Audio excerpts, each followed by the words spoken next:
राजस्थान के बाड़मेर जिले से एक बेहद ही हैरान कर देने वाली घटना सामने आई है।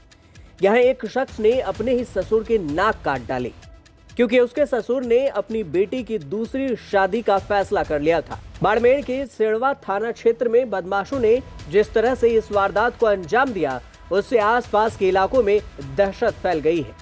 घटना सुंडी गांव की है, जहां उस वक्त हड़कंप मच गया जब एक दर्जन बदमाशों ने 55 साल के सुखाराम बिश्नोई के घर में घुसकर उस पर हमला कर दिया और बड़े ही बेरहमी से उसके नाक और कान काट डाले।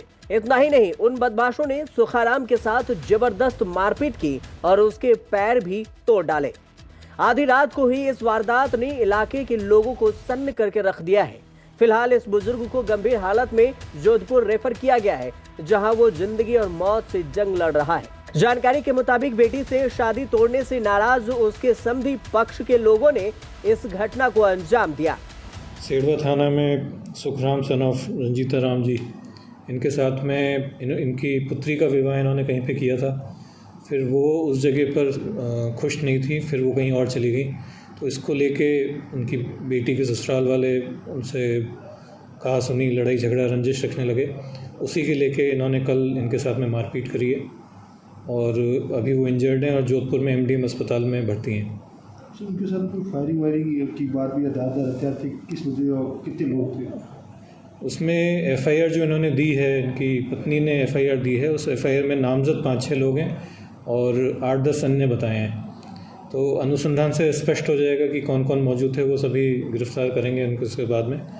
और अभी तक फायरिंग की ऐसी पुष्टि नहीं हुई कि फायरिंग की कोई बात हुई, लेकिन मारपीट और धारदार हथियार भी होंगे उसमें।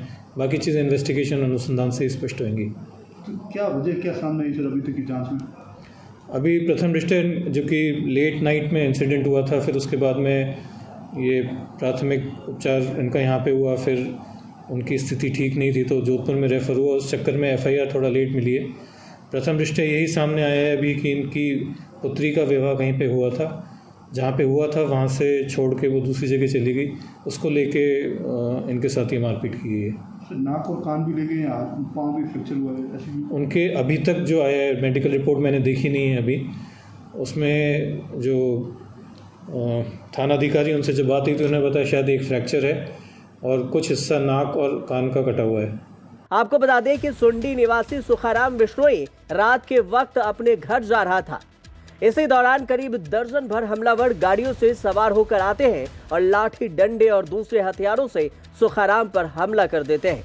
बर्बरता की हद ऐसी कि बेतहाशा मारपीट करने के बाद भी उन गुंडों का जी नहीं भरा तो उन्होंने बुजुर्ग सुखाराम के नाक और कान काटकर अपने साथ ले गए और दोनों पैर तोड़ डाले।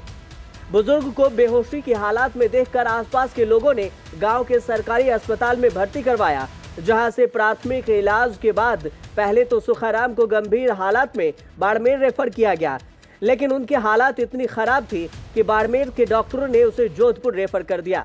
अभी तक इसकी जांच में ये बात सामने आई है कि सुखाराम बिश्नोई की बेटी के कुछ साल पहले शादी हुई थी, लेकिन अनबन के चलते शादी टूट गई, जिसके बाद सुखाराम ने अपनी बेटी की शादी कहीं और कर दी। बस इसी बात से उसके समधी पक्ष के लोगों के साथ रंजिश चल रही थी, जिसका बदला उन्होंने कुछ इस तरह से लिया। फिलहाल पुलिस ने एफआईआर दर्ज कर आरोपियों की धरपकड़ शुरू कर दी है। राजस्थान तक के लिए बाड़मेर से दिनेश बोहरा की रिपोर्ट।